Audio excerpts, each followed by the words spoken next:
I think I maybe spoke for the public at that moment, if I'm honest, because I think all of us were thinking, what is Keir doing? He has multiple open goals and he is continually missing them. Matt Chorley on Times Radio. Now, every Wednesday on the show, we pause the action live from the House of Commons for PMQs Unpacked, and then we always have the contribution from the SNP Westminster leader, Stephen Flynn. And Stephen's popped in to tell us how it all works. Let's talk about PMQs first of all. How do you prepare for PMQs? How do I prepare for PMQs? I tend to look at what the big news stories are in Scotland, what's the things that are affecting people the most, and then try and bring their views into the House of Commons in as sharp a way as I possibly can. And then you take all those stories in Scotland, you put them to one side, and then you mention something to do with independence. not quite. I mean, today we obviously I went on the single market. And the damage that's been done to Scotland's economy by that, and obviously the beneficial situation that Northern Ireland now has. Completely unfair that Northern Ireland has access to the EU single market, Scotland does not. And of course, Rishi Sunak seems to be very positive about single market membership now, which is quite the vault face for an arch Brexiteer. It was interesting at PMQs this week. I thought not only were you, I mean, clearly you're asking the question of the Prime Minister, but you also got a couple of jabs in on Keir Starmer as well. Do you see that Labour obviously doing better in the polls? They think they're coming back a bit in Scotland. Do you have to face in two directions when you're doing PMQs now? I think it's important that Keir Starmer doesn't get a free ride. I mean, Rishi Sunak's not particularly great at hitting back on him. And he can't really hit back on him on Brexit because Keir's trying to out-Brexit the Brexiteers at the moment. And in Scotland, that's a big deal. You know, the last opinion poll, 72% of Scots said that they were in favour of rejoining the European Union. The single market is clearly on everyone's lips right now. The Prime Minister thinks that it's going to be a positive thing. The only person who doesn't think single market access would be a good thing is Keir Starmer. And it's important that we highlight Labour's failings in that regard. We're going to see a generation of young people learning to say Auf Wiedersehen pet in Polish, aren't we? It was noticeable at PMQs this week after Keir Starmer's first question where he said something about Auf Wiedersehen pet. The camera happened to cut to you in the House of Commons where lip readers might have noticed that you appeared to turn to a colleague and say, what the f*** was that? Did you know you just didn't think you were going to be on camera? I think I maybe spoke for the public at that moment, if I'm honest, because I think all of us were thinking, what is Keir doing? He has multiple open goals and he is continually missing them.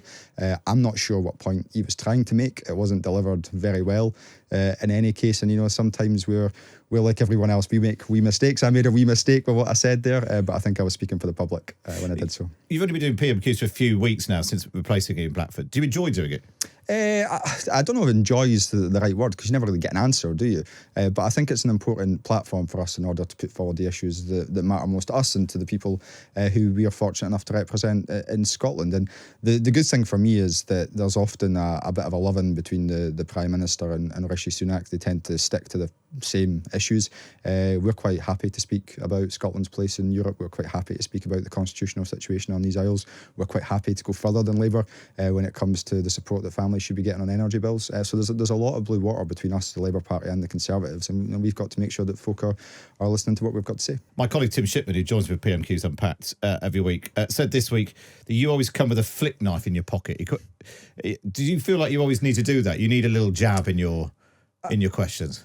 I've always kind of done that since I went to the House of Commons. I think it's important, and we need to always be conscious of the fact that says the guy who didn't realise the camera was on. But we need to always be conscious of the fact that the cameras are on, and if we can put across our message in a way which resonates, so a little bit of humour, a little bit of shade sometimes as well. I don't think that's a bad thing.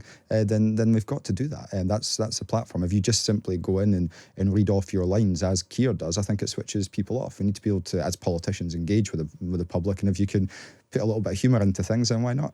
One thing I have noticed, you don't have bits of paper because you do it all on, but you do put your hand in your pocket, and some people don't like that. The Conservatives really don't like that. They shout it at me. You probably don't hear it on the cameras, but that's the thing that annoys them the most. They don't really listen to what I'm saying. They're too busy shouting, asking me if I'm holding my car keys or something. But the fact it annoys them so much is why I'm now doubling down and continuing to do it on purpose. So myself and Mary were talking about this. It does, because Mary's obviously sat beside me, it annoys them ferociously. So yeah, I'm just going to keep doing it. Just going to keep doing it. Yeah. Let me go back to Brexit, because here's a question I don't fully understand. the SNP's enthusiasm for being in the EU, being in the single market, combining sovereignty for the greater good and an economic and political union. Why is it okay to do that within the EU, but it's not okay to do it within the UK? Because the structures of the Westminster system and the structures of the European parliamentary system are completely different. If you are a member of the European Union, then you have your say at the top table, an equal say. Scotland doesn't have an equal say within the Westminster system. We have less MPs than the City of London does. That's the reality of democracy on these isles. And, you know, when it comes to our membership of the European Union, the fact we were taken out, Scotland voted in favour of remaining within the European Union, and that was completely ignored. The Scottish Parliament... Scotland also voted to keep in the UK. Oh, which is why I'm here. But you're trying to ignore that. You think we should keep banging on about independence? No, I'm not ignoring it at all, and we respected that, and that's why we stood for election on a ticket which said, let's have a second independence referendum, let's make sure that Scotland's voice is heard in Westminster, and if we weren't respecting it, then we wouldn't be here as elected politicians. It's the only reason I'm in London right now. But the point I was making there, and it's a wider one, it's an important one, when we look at the way Westminster works, and Scotland's views on Europe were completely ignored. Scotland's views in relation to the strike legislation, Scottish Parliament doesn't want it, UK government ignores it. When it comes to the EU retained law bill, Scottish Parliament doesn't want it, UK Parliament will push it through.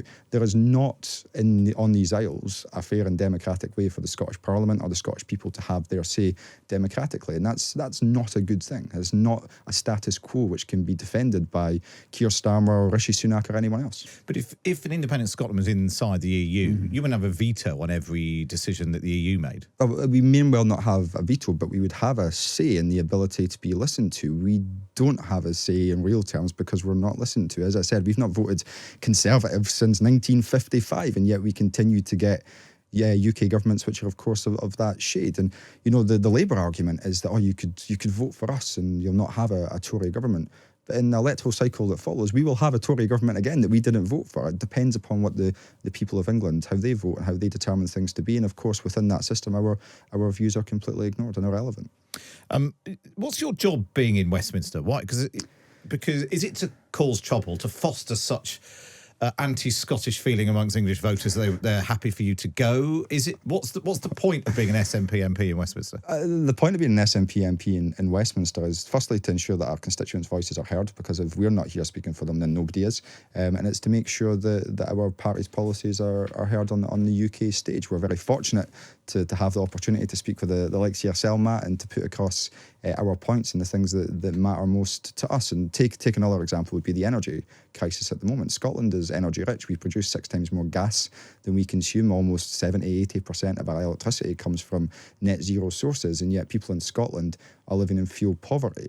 That's utterly absurd, and anywhere else there would be outrage about that, and rightly so. So if we don't come down to Westminster and talk about these things, then nobody will. And of course, ultimately, our real aim and our final aim is hopefully to be the last members of Parliament from Scotland in Westminster, and to walk out that fabled chamber, say goodbye, and never have to come back. Let's talk about who might be the person who achieves that, because obviously Nicola Sturgeon is stood down. I'm sure you'll tell me that Nicola Sturgeon was marvellous in lots of ways. What mistake do you think Nicola Sturgeon made? Nicola Sturgeon was marvellous in many ways, Matt. No, in all seriousness, she was. I've got a huge amount of respect for Nicola, and I've said repeatedly over the last few weeks she was the biggest inspiration for us. And Nicola made one overriding mistake when she was First Minister, and it's one that it did bug me a lot. So when it was clear that Eurovision was going to be in the UK, she backed Glasgow's bid instead of Aberdeen's, and that's something and which is that what brought her down? I still hold that against Nicola Sturgeon. I do. No, look, Nicola won. She won election after election in Scotland because people believed in her, they believed in her message, and now it's a big challenge for the next person to pick up that mantle and lead us to better days. So what about a replacement then? Who are you backing? I've not obviously said who's my preference. I'll probably keep that as close to my chest as possible. I think it's important that I have a good working relationship with whomever is the next leader of the Scottish National Party, and that's my focus, because we've got a lot of shared agendas in making sure that Scotland becomes an independent country and a fairer place for all. Can I have a guess? Because you, after Kate Forbes said that she opposed gay marriage, you tweeted "Love is love." I don't think you agree with Ash Reagan on the trans question. So my guess is you're backing Humza Yousaf. You can make a guess if you like, Matt, but I'm afraid you're not going to extrapolate an answer from me. Look, I disagree with Kate's views in respect of same-sex marriage. I disagree with her views in relation to abortion rights. I disagree with her views in relation to people having children outside of wedlock. But the big thing that's facing all of us at the moment is the situation in our economy. How do we grow the Scottish economy? Of course, the Scottish economy is in a relatively good place. We've got the highest level of inward investment outside of London, which is something that should be shouted from the hilltops. But we can and we should do more. But it's not just about that. It's about the energy crisis. It's about solving issues in relation to childcare, trying to make that better for families, and of course how we get on with the day job of governing in Scotland. So there's many issues I want to hear the candidates talking about, and I know that hopefully in time we'll get to there. And if Kate Forbes does become leader, would you remain as the leader in Westminster? And what impact would it have on the SNP's popularity in Scotland? Well, I think there's the reality is that I'm the Westminster leader because my colleagues in Westminster want me to be. We are a group, and it's for the group to determine who the leader is. They've shown faith in me in recent months in terms of putting me in this position, and unless they wanted me to leave that position, I'm quite happy to continue doing this job, and that's where my focus lies. And what about SNP popularity in Scotland? If you have a leader whose views on so many issues are at odds with so many of her colleagues, but also people in Scotland. Yeah, and I think that's something that Kate's going to have to address. How does she get over the comments that she made in recent weeks? But that's very much a matter for Kate to address, and I hope during the fullness of times, we've obviously got the hustings coming up. I think there's 8 or 9 hustings for party members, which the media are more than welcome to attend, as I understand, and rightly so. And I think there's a couple of televised debates as well. So it'll be for Kate to set out her views in relation to how she intends to take Scotland forward, but importantly, how she intends to take the party with her, and even more important than that, how she intends to take the country with her. But that same challenge is in front of Ash, and it's also in front of Humza as well. Stephen Flynn, I know you need to get back to Scotland, so thanks very much for popping in to see us. As soon as I can. Here at Times Radio Towers. Good to see you. Thanks. Cheers, Matt. Thank you.